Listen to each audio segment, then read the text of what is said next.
You want to eat better, but let's face it, you have zero time and zero energy. That's why I love Factor.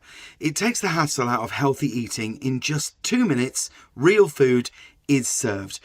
I realised healthy cooking wasn't happening when I found myself staring into my fridge at 8 p.m. after a long day's working. You're not failing at healthy eating, you're just short on time. Factor meals are crafted by chefs and designed by dietitians. Think lean proteins, colourful veggies, whole food ingredients, no refined sugars or artificial sweeteners. The roasted garlic chicken, I got to tell you, it is so good and it's ready in minutes. With 100 rotating meals every week, you can choose what suits you. High protein, calorie smart, Mediterranean, even the new Muscle Pro collection for recovery. It's all personalised, always fresh, never frozen, and ready in 2 minutes. No prep, no cleanup, just great meals. It's not about willpower. It's about removing the reasons you don't eat well. Head to factormeals.com/lifeofmine50off and use the code lifeofmine50off to get 50% of your first Factor box plus free breakfast for 1 year. Offer only valid for new Factor customers with code and qualifying auto-renewing subscription purchase. Make healthier eating easy with Factor. Lemonada. You can listen to every episode of This Life of Mine ad-free with Lemonada Premium. You'll get access to a quick-fire round of questions with this week's guest, and I mean quick-fire, really quick, like 2 minutes or less. Just tap that subscribe button on Apple Podcasts or head to lemonadapremium.com to subscribe on any other app. That's lemonadapremium.com.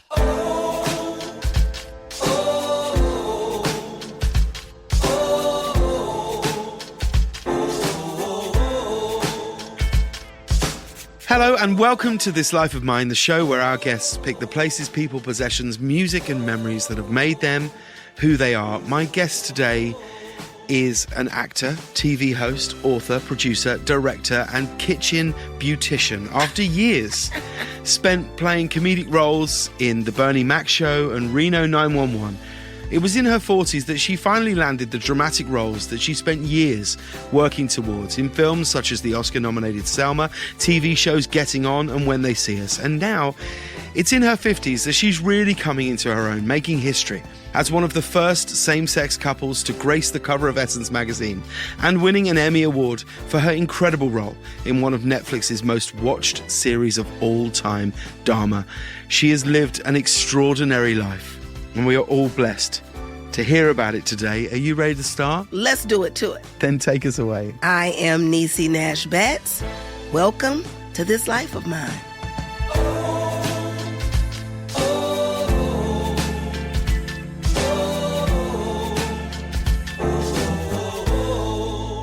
How are you? I'm great. I'm so happy that you're here. I'm happy I'm here too. I really am happy because I tell you why. When I first came up with the idea of this show, what I wanted to do was talk to people who led what I consider to be remarkable lives. People whose lives had been extraordinary, and perhaps there's a world where many people don't know quite how extraordinary it's been. You fulfill this role and then some. Your road to success, huge changes in your personal life, tragedies. Do you feel as you sit here now today, or are you aware of quite how remarkable your life has been? I'm very aware. I feel like I've lived the kind of life whereby if you saw it on paper laid out, you could get to the end of some of it and say, oh, that person is in a mental institution because she's not well. That person is in jail. That person is strung out on some type of substance. And I am just grateful, James, that I don't look like what I've been through. You really don't. And I think people are going to be very, very surprised.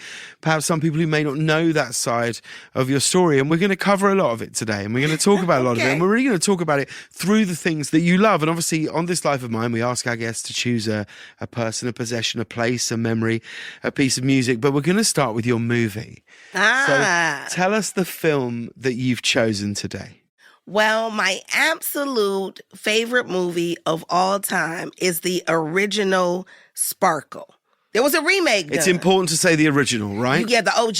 You got to put that right up at the front of it. So this is the 1976 original. Starring Irene Cara, Philip Michael Thomas, Lynette McGee, all of the folks. What is it about this film that resonates with you so much? Oh, my God. Let me tell you the reason why I love this film so much.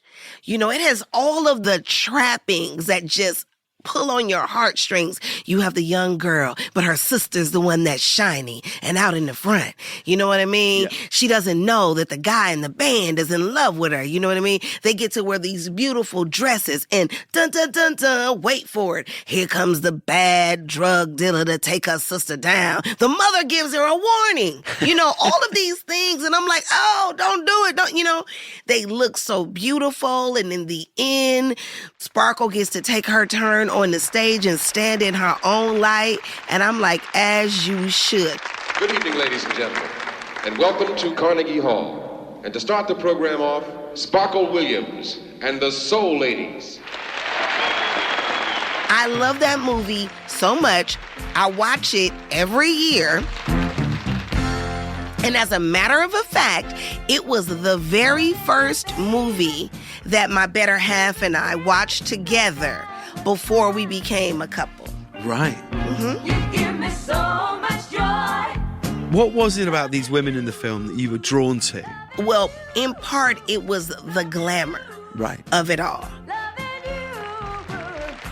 I remember saying I wanted to become an actor. Well, I didn't say actor. I said I wanted to be black, fabulous, and on TV. Now, that's what I said. Right. But I said it so how old were you when you said 5. that? I was watching television with my grandmother, and I saw the most beautiful black woman that I had ever seen in my little 5 years of living. And she had on a long red dress. Her eyelashes looked like butterflies. And I said, Grandmama, who is that? She said, baby, that's Lola Falana. Right. That's from a long way back. Yeah. And I just remember saying, that's what I want to be. I want to be black, fabulous, and on TV. And so when I saw the beautiful girls, I just thought it was just such a glamorous story. And even when I was little for Halloween, they would buy you a plastic costume. You step in it, and you tie it in the back, and then you put a little plastic mask on your face. Yeah. And I would cry and say, I don't want to be this character. I don't want to be that character. Say, well, what do you want to be then? And I would go, a lady. Because I wanted to dress up. That's all I wanted to do. Wear my mother's clothes and put on lipstick and look glamorous. Where do you think that comes from? Did you grow up in a glamorous household? I feel like my grandmother was very glamorous. Right. She smoked a cigarette on a filter. So a long gold filter and then the cigarette at the tip. So it was very dramatic. Right. She walked around in ankle-length skirts and long chains. And I just thought she was so fetching. What were you like as a kid? A mess. Describe. A really? mess. Go on, tell me. I never walked. I floated everywhere I was going. 2 feet on the ground wasn't it. I had to make an entrance. Right. And it was probably because of the way I was raised. Like, my mother never wanted me to get dirty or to let my hair get messed up. So my grandmother would let me play.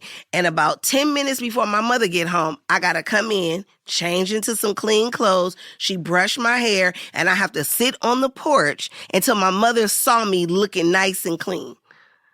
Why is that, do you think? I don't know. Do you think it was about installing some sort of sense of value?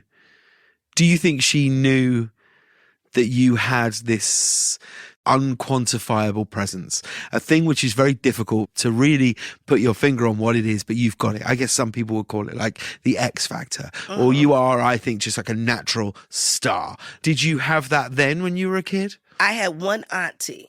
She has since passed away, but she used to say, that girl is going to be something. Wow. So after I saw, this beautiful woman on television, I was like, okay, she was on a stage. I need a stage. What do we got? And so back then, they used to deliver the telephone book, like a real thick book. So I take 2 of them and stack them up, and that was my stage. And my first talent was that I would turn around in a circle and then put my hand on my hip. I finished in a flourish, And I remember, my grandfather saying, "Oh, look at her." That was all I needed. Right. Huh? Do y'all see me? And that was my first stage. Let's move on to your possession. Tell us the possession that you chose for the show today. Well, my possession that I chose for the show today is my pendant. And you're wearing this around your neck. I'm wearing it around my neck, this diamond pendant. Diamond necklace with a diamond circle. And in the middle of the circle is a photo. A photo of my brother. He was killed the day before my 23rd birthday. He was a victim of gun violence. A kid brought a gun to school, so he was actually killed on his high school campus. He wasn't in a gang. He wasn't a bad kid. He played basketball. He just got caught in a love triangle at a young age, and that was the end result. And how old was he? 17. And this pendant, my better half had made for me, and I just love it so much. That's an extraordinary thing to happen when you're 23 years old. Can you talk to me about that day? It's the day before your 23rd birthday. Well, my mother had already left for work, and my brother was going to school. He was just like, "I'll see you later." And I was like, "Okay, I'll see you later." Then I got a phone call, maybe around 10:30, that said, "There's been an accident at the school and you need to come to this hospital." And I was like, "What kind of accident?" And they were like, "You just need to come." And he was already passed away at that time, but they didn't tell me that over the phone. I said, "Have you called my mother?" Because they called our home first. And then, it's your house number, then your work number. And they said, "No, we can call." I said, "Please don't. Let me call my mother." And so I called her, and she would always say, "Don't call unless it's an emergency," because I have meetings, I have things. And I called, and they said, "Your mother's in a meeting." I said, "Tell her it's an emergency." And she came out, she got on the phone. I told her that there had been an accident, and I told her that my brother Michael had been shot. All I heard was screaming and wailing on the phone. And one of her coworkers picked up the phone, and I said, "Please do not let my mother drive. Bring her to this address, and I'm on my way. I'll meet you there." I got there first. So they told me first, and then my mom came. And, it was the day that changed our lives forever. But gun violence in our family at that point had not been a new phenomenon, because some years prior to that, I saw my mother get shot because she was a victim of domestic violence. So, how old were you when you saw that happen to your mom? Easter Sunday, 1985, 15. Our family has had so much tragedy, which goes back to what I was saying at the beginning. It's like you're always happy, you're always smiling, the life of the party, but I have experienced so many dark times and hard times. I am just grateful to God that I still have a reasonable portion of my right mind, and for having such a resilient spirit. The effects of this on your family environment must have been extraordinary. Yeah, but how I even knew that I was funny. Well, I knew I was funny. I've been funny all my life. But funny wasn't a gift, because in my mind it wasn't, because I got in trouble for it. So I got punished for cracking jokes in church and getting talks too much on my report card, or you know what I mean? I would get pinched because I was always doing something funny. But it wasn't until my brother was murdered that I was like, well, I don't know what to do, but I know I can make my mama laugh. And so I began to perform at the foot of her bed every day. I would do my characters, my bits. I would just do all these funny things. And one day I went to her house and she wasn't in the bed. And I'm like, "Mama?" And she said, "We're in here." I said, "Who is we?" Well, I went across the street and got the neighbors. I told them you was funny. Get that karaoke microphone and tell these people some jokes. I was like, "Wait, what?" And I couldn't pay anybody to give me a job. I was trying to be an actor, and because I wanted to be a dramatic actor. They would always tell me I was funny, and I would be insulted. I'm like, I'm in here trying to seriously get this job. But when I was standing on the fireplace with the karaoke microphone, telling jokes to my neighbors, I feel like I heard a voice as audible as my own say to me, Niecy, don't be a selfish heifer. It's other people out in this world suffering, just like your mama. Pack this up and go spread it around. And I went outside and I said, my name is Niecy Nash and I'm funny. And they were like, yes, you are, little girl. And that's how I started working in entertainment. That's my story. This life of mine. I read this about how people can make you laugh can also make you cry. Yeah, people who can make you laugh can make you cry, but the reverse is not always true. I mean, you think of our greatest dramatic actors. They're never going to say their name and then say, coming to a new sitcom this fall. They're never going to do that. Yes. But people who can make you laugh can do a turn in a movie that you did not see coming and bring tears to your eyes. Your first on-screen role, it wasn't actually in a comedy. Was that Boys on the Side? It was, but I kept saying the only line I was woman in the diner. Thank you for bringing that up.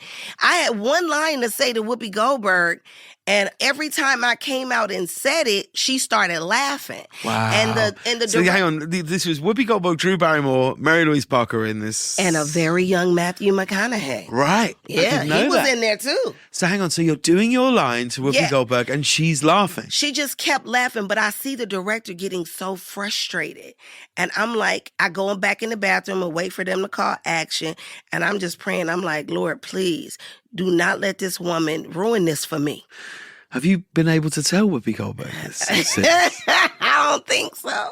But when I walked out the last time and she started laughing again, I made a cardinal mistake. I wanted to tell every actor, please never do what I did. What did you do? Hold up, stop, cut, stop, hold on. I never should have did that. And the director was like, what is going on? I said, sir, she keep laughing. And it's messing up the scene. And Whoopi Goldberg said, no, you didn't. I said, yes, I did. They not going to fire you. I don't want to get in trouble with this man. And he said, what's the problem with the line? I said, it's dumb. People don't even talk like that. I don't even know if this man wrote the movie. You see what I mean? I just tell people this is a cautionary tale. As my mother would say, use me as an example of what not to do. He said, well, what do you want to say? I said, well, if it was me, I would just be like, girl, is that your friend in the bathroom, child? You better get in there because she's throwing up. He says, Edith, we're changing the line. You go on and you say whatever you want to say. Wow. And that was my first job. So how soon after this were you cast? Because Robert Altman cast you in Cookie's In Fortune. Cookie's Fortune, yes. So this is a huge deal for any actor to be directed by Robert Altman. Incredible. An amazing cast. It's Glenn Close, Julianne Moore, Liv Tyler. Was there any bit of you that when you were cast, you're working with Robert Altman, that you start thinking, okay, things are going to start changing after this? And then the film comes out and it didn't. I just always went, what's the next thing? It was never like, oh, this one thing is going to be the thing. I don't think I've ever thought that. Really? Okay. No, even to this day.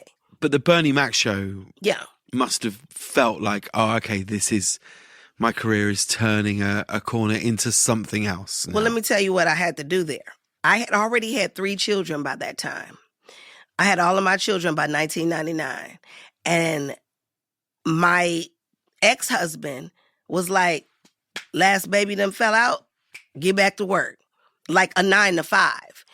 And I went to him and I begged. I said, please, if you give me the 9 months that I've given my body over 3 times just for me to pursue my dream, if I don't make it in 9 months, I'll go back to work and I won't say a word. Did you mean that? Yeah. Okay. I mean, I was going to try to weasel out of it somehow, Right. but, maybe just do plays or I don't know what the alternative was going to be. And let me just tell you, that was my plan A. And my plan B was to make that plan A work. Yeah. Yeah. Yeah. And so in 7.5 months, I had booked Clean House, which was a home makeover show that I hosted for 9 seasons and won an Emmy for producing. I booked Reno 911. And then about 2 weeks later, I booked recurring on Bernie Mac. Oh, they were happening at the same time. All at the same time. Reno 911 was happening at the same time as Bernie Mac. Yep. Wow. Yep. Can you tell me a bit about Bernie Mac? I never got to meet him. One of the most generous people I have ever met in my life. And when I auditioned for him, it came down to a callback between me and another actress. And they said that for the audition, they wanted you to improv with Bernie Mac. Talk about heart in your stomach. Yeah. I'm like, he's one of the greats. Yeah. And I walked into that room. I remember the actress ahead of me was in a hurry. She went first, and then it was my turn. And we were just talking. And I remember very vividly taking my shoes off and sitting Indian style on the couch. And I called him Bernard. I said, Bernard, you know Big Mama ain't raised you like this. And it just...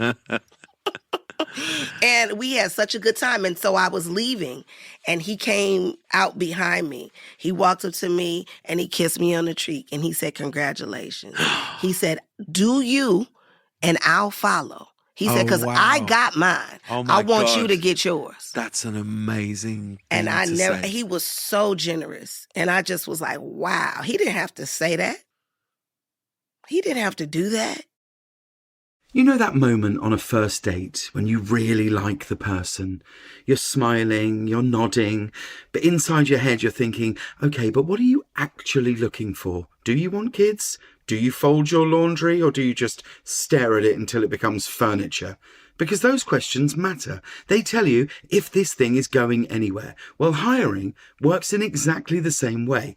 You definitely want to address key questions first to see if someone could be right for your role. That's why you need ZipRecruiter.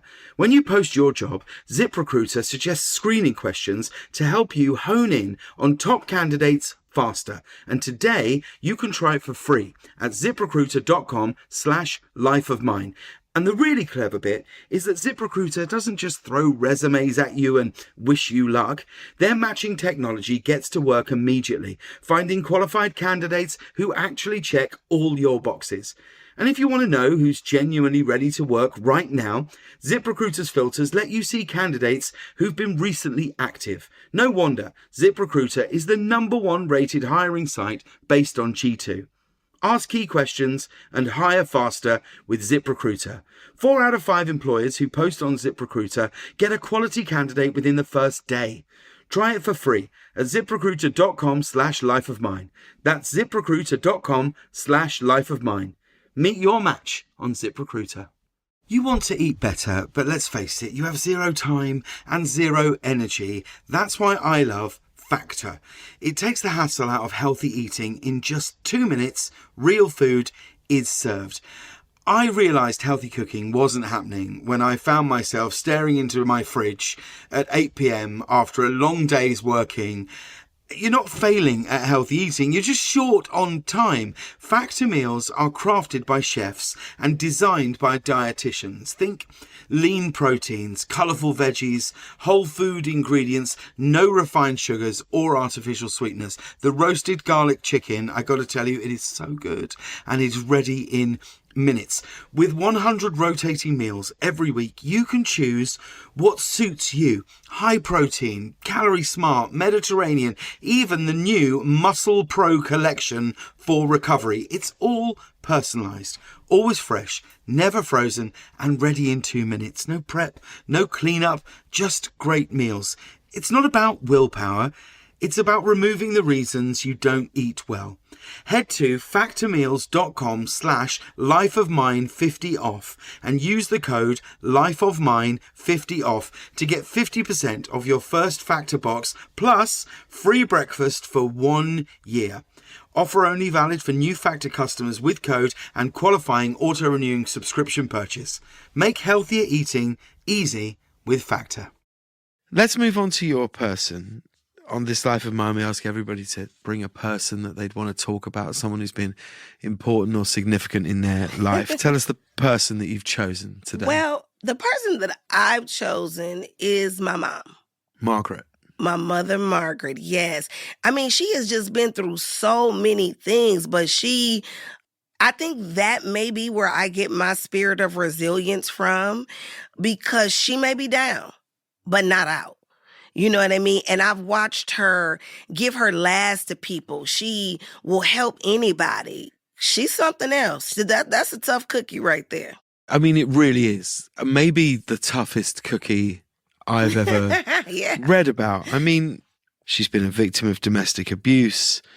Yeah. She's been shot by her boyfriend. She's had major heart surgery and lost her son in a shooting, as we've spoken about. And yet when you speak about your mother, you say that you believe you inherited her positivity. Where does her positivity come from? You know what? I have no idea. I really can't tell you because I don't know. I really don't know.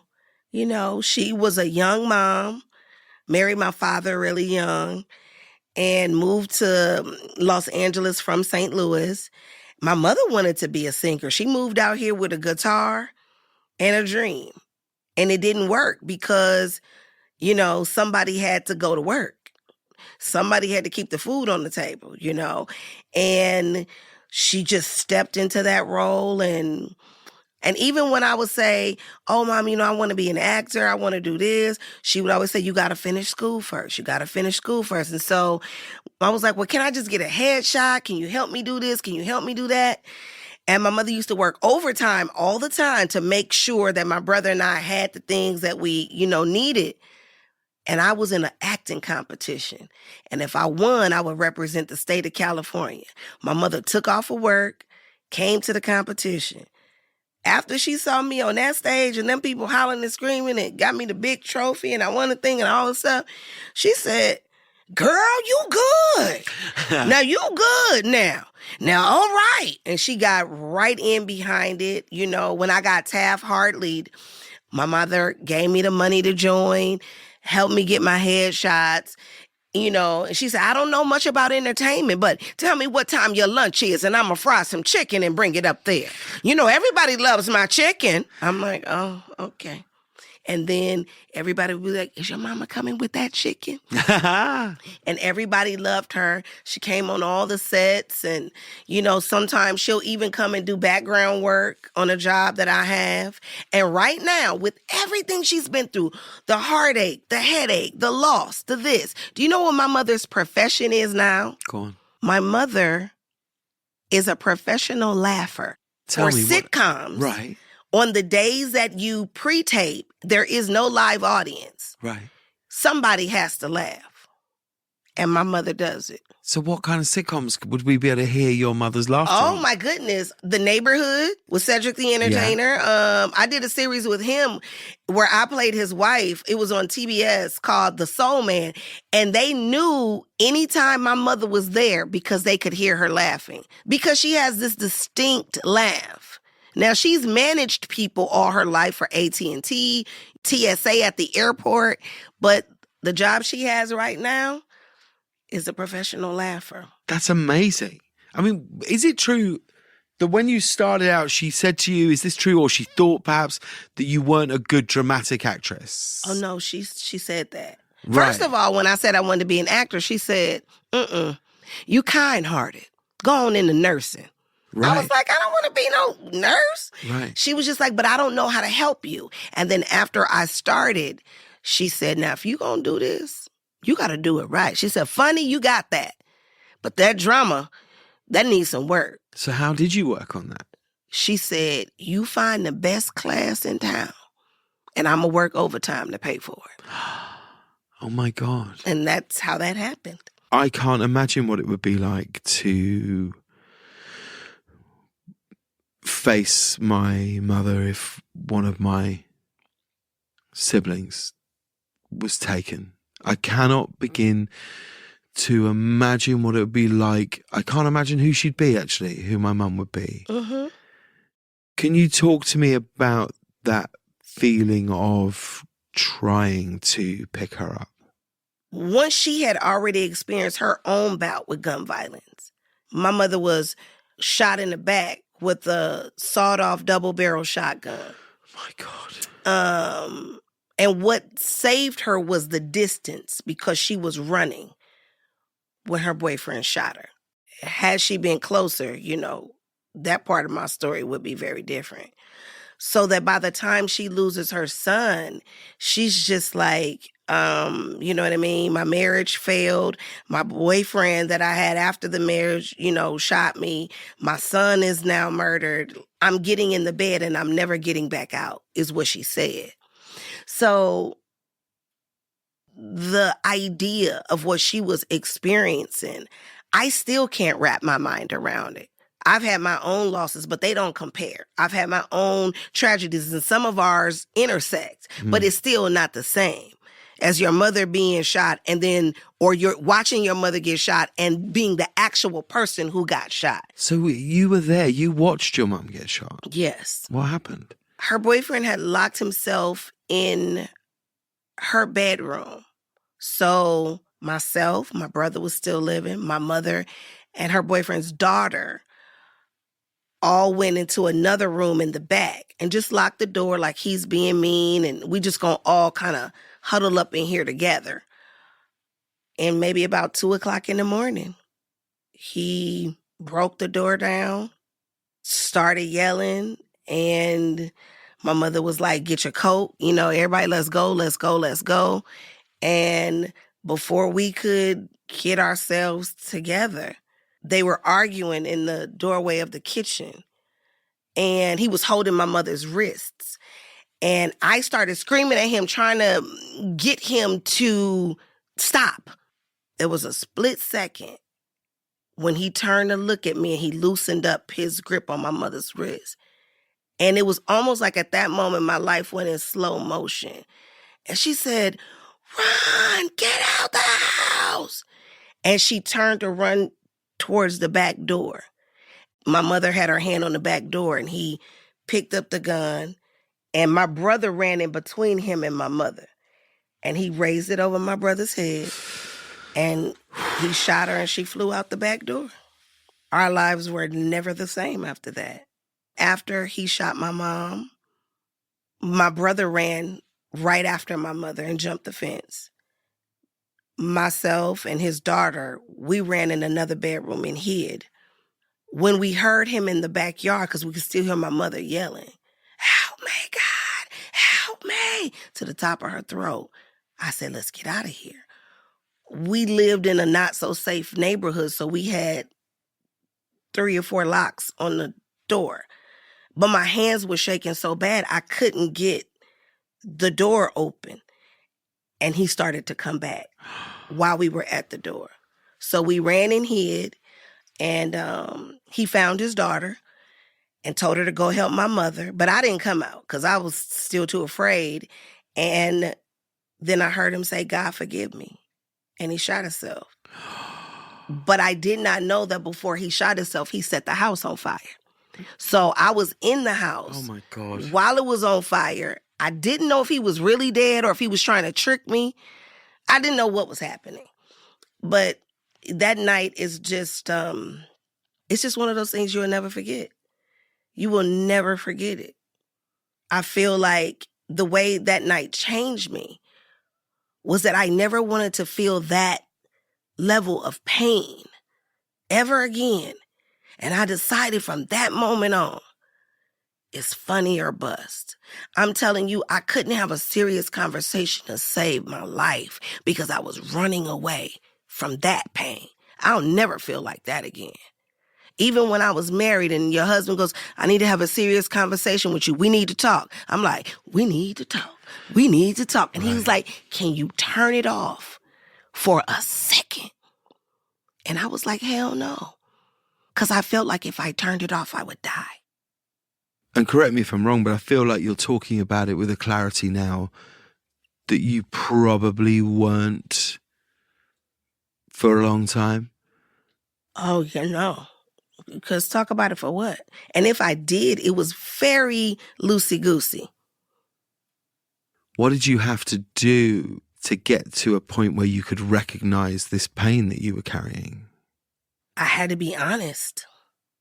Because people would say, "What's wrong with you?" And I would be like, "Nothing. What's wrong with you?" Right. I remember saying, I don't care what people think about me. And somebody said, but you should. You know, and then once you start having children, you don't want to give them your trauma if you can help it. Sure.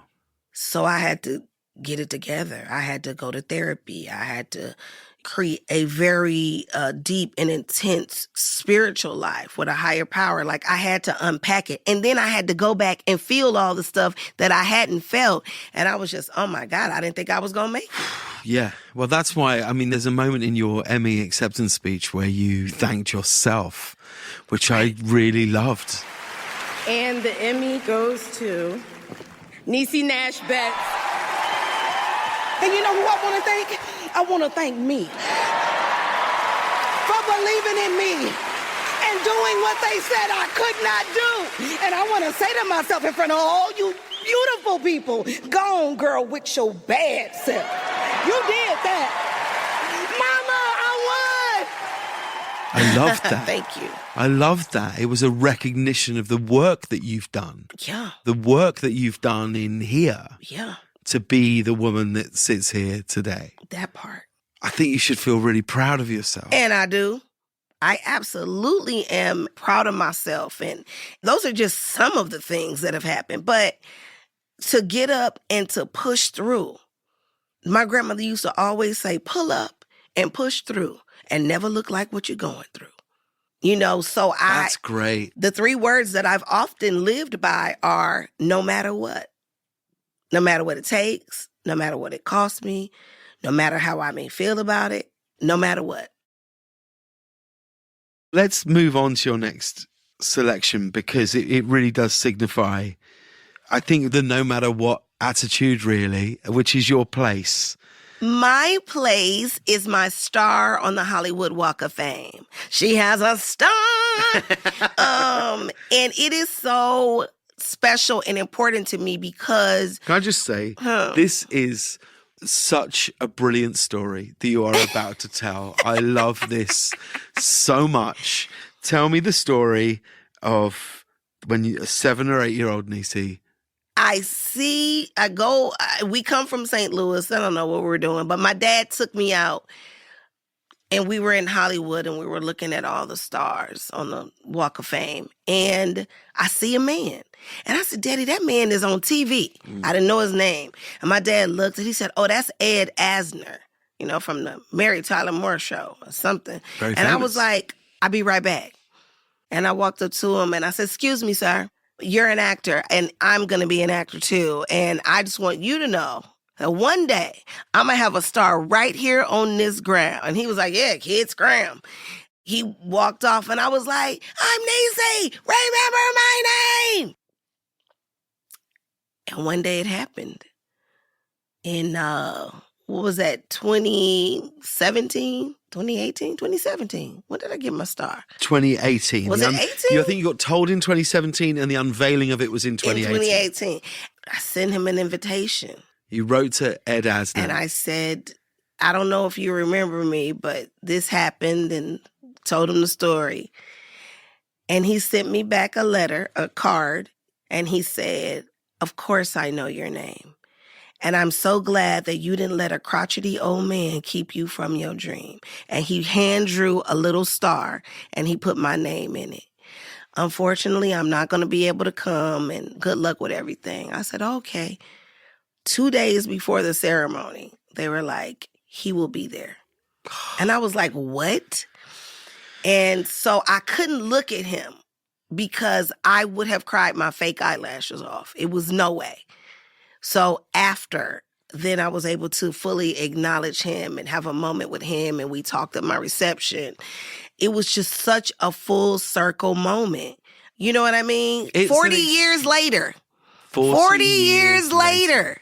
It happened, and he was still alive to see it. Do you get any say in where your star will be placed? You do not. And I will tell you, mine is right outside of CVS. So if you need tampons or a pack of gum, just walk right out and you'll see me right there. And there are oftentimes that we go, my spouse and I, and clean it up just to make sure we keep it looking nice. Because there are some dodgy parts of the Walk of Fame. Oh, Yeah. Because like Frank Sinatra is like down a sort of weird side street somewhere. Have you ever noticed that? It's like outside, I think, of like a laundrette somewhere. It's kind of amazing. Do you think getting a star on the Hollywood Walk of Fame is particularly significant, or perhaps of greater significance for you because you grew up 20 minutes away from where it is? I don't think it's about the location. I think it's about destiny fulfilled for me. Because I don't care where it would be. If I named it and I claimed it, I will still feel the same way when it manifests. It's a great lesson. Let's bring us to another sort of full circle moment in your life, and it involves the piece of music. What is it? What is the piece of music? My piece of music is a song called Catch Me. It is written and recorded by the greatest love of my life.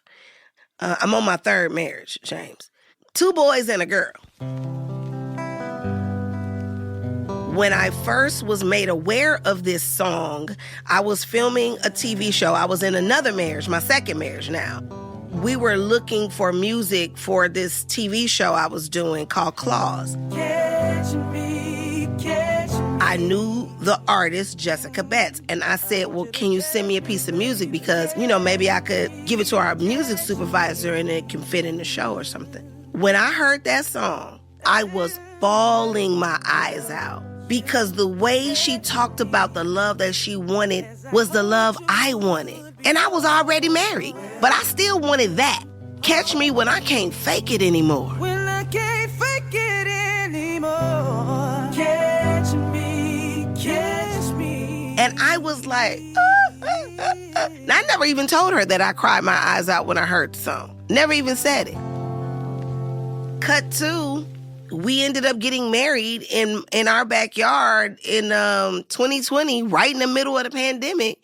She stood in that backyard with that guitar and sang that song because it was the song that really brought us together. It's such an amazing story. I mean, you kept your relationship with Jessica secret from everybody, really, for a long time. Is that right? Well, my relationship was private, but it wasn't a secret. Okay. But I absolutely told my family first. I didn't tell the world first. How was their reaction? My youngest daughter said, oh my gosh, everybody's going to think I'm so cool because now I'll have a dad and 2 moms. And I was like, what? My middle daughter said, okay, well, if you happy, girl, then I'm happy for you. And my son said, are you going through a midlife crisis? I was like, no. So I told my immediate family, which is just my children and my mom. So how long had you been together or dating before you told them? I had probably been dating since November of 2019. And then by February of 2020, I was like, this is my person. Right. And we're going to be together. And then I told my family and my Fab Five, which was Sherry Shepherd, Oprah Winfrey, Ava DuVernay, and my sister, Kelly Stewart. And you're the Fab Five. Yeah. That is a girl band I would go and see on tour Woo! whenever they are playing. Woo! Were there any bumps in the road with yours and Jessica's relationship? Not for us. Oh, so go on. But was there bumps in the road for anybody else? Oh, I was married twice before, but it was never like I've always wanted to be with a woman. I never even thought about it. My daughter said, aren't you the same mama who said, I'm strictly dickly? I was like, I did kind of say that, didn't I? I never thought about You'd never thought about being with a woman until you met Jess? We were friends for like 4.5 years. So the first time I see her in Jersey and I'm not married anymore, she was on her way to go see another girl. Right. And I was like, well, did you eat? She said, no. I said, well, let me make you something to eat. Don't think nothing of it. And pushed her right out the door. Have fun. Second time I saw her, she said, what you doing? I said, I'm getting ready to go get some crabs. She said, I want crabs. I said, well, I'm leaving in 5 minutes. The place was right in between where we both lived. When I got there, she was not there. And you know what I did? Ordered my food. I was already elbows deep in crap when she walked in. And so she sat down. I was like, oh, can you get her some food? But something happened when we were talking in there. I just felt like I saw her with fresh eyes. My stomach got hot. My pits got sweaty. I was like, oh, Lord, what is that? I was like, first of all, this is my friend. Second of all, it's a girl. But the feelings were like so weird. Yeah. I was like, I don't want the night to end because I'm trying to make sure I'm not crazy. So I was like, I'm going back home to watch a movie if you want to come. You know, the movie was Sparkle. And we went back. We watched Sparkle. Sparkle was over. My stomach was still hot. I was like, I'm out of tricks. I don't have anything left. So I hugged her. I said, all right, we'll see you next time. Kissed her on the cheek. And when I pulled back, she said, you want to go lay down? And I've been laying down ever since. That's a great line. I mean, Yeah. and it really brings us right up to your memory. Tell us the memory you want to talk about as being significant in your life. My most fond memory is my wedding to Jessica. The day was just perfect. Tell me about it. Okay, so we got engaged. Well, let me just back up a half of a step. Coleman Domingo and his husband come over. We hang out in the pool and they leave. And I don't know what I was doing, but I was being so irritating. And she was like, if anybody is going to get on my nerves, I want it to be you. Marry me. And I was like, wait, what? So we get engaged on July 3rd. And then she goes, well, what happens now? And I go, well, you know, we pick a date, we get married. And she was like, well, when do I get a ring? I'm like, at the wedding. Why? I'm like, because traditionally that's how it goes. And she said, we not traditional people. I said, you right. And I went upstairs and she didn't even know. I had her a ring. So I asked her to marry me in a hot tub. Right. And 6 weeks later, we had 24 people. You drove up to the house and then you had to get your COVID test and wait in the car to the results. Mm-hmm. Came on into the backyard. None of the vendors knew it was a wedding. The girl who did my makeup did not know. The DJ didn't know until I walked out in a wedding dress. He was like, wait, what's going on? Right. And now here's the gotcha. I had a designer who I called and said, need a wedding dress. Sent the dress and the dress did not work out. So now I'm crying. I'm like, my wedding is in 2 weeks and I don't have a dress. And guess how I found my dress? I asked Siri. Hang on, you just said to Siri. I in your said, phone, Siri, I need a wedding dress. And she said, this place is open, wherever it was. And I got in the car and I drove there. My daughters knew I was crying. They met me there. I go in there, I'm still crying because I'm like, there's no way these people, you've seen these TV shows. It takes a year for you to get a dress and a thing and a bop and a bop. So I pick up a dress, true story. The first dress I looked at, I threw it in the room. I found 2 more. The lady was like, I'll be right with you. I come out in the first dress I found, and another saleswoman walked up and touched my arm and said, I know who you are. And in that moment, my mind was like, girl, I don't care what TV show you watch. I'm in a crisis. I don't care where you know me from, your program. I don't want to talk about it. I don't care. You know what she said? You're Michael Inslee's sister. I went to high school with your brother. And he was so funny and so kind. I cried all over the front of the dress. And I said, I'll take it. And that's how I chose my dress. Niecy Nash.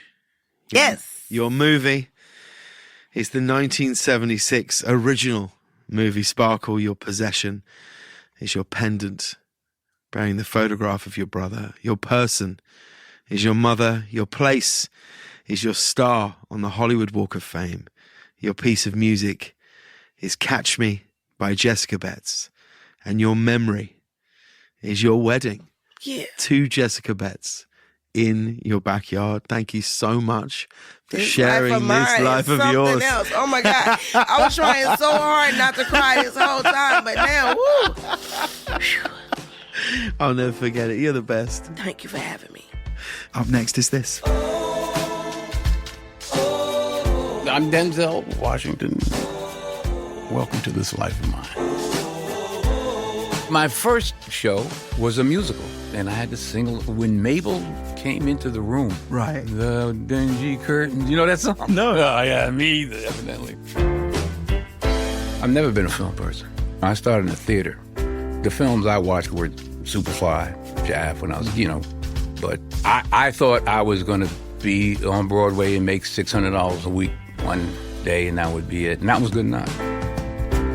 I hope to be the man your father is. If I play him that clip, his head will I mean get it. so big. I mean, well, yeah. Yeah. All right, well, slow down. It's like, all right, you ain't sold as many books as me, Dad. God's just saying, no, listen, it's going to be all right. It's gonna be all I'm going right. to talk to you through Denzel Washington. What do they say? God works in mysterious ways. That could be the most mysterious ever.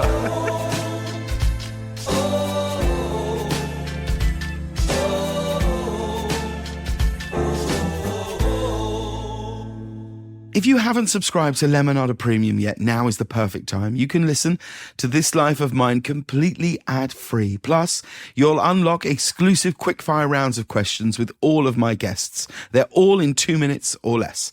Just tap that subscribe button on Apple Podcasts or head to lemonadapremium.com to subscribe on any other app. Or you can listen ad-free on Amazon Music with your Prime membership.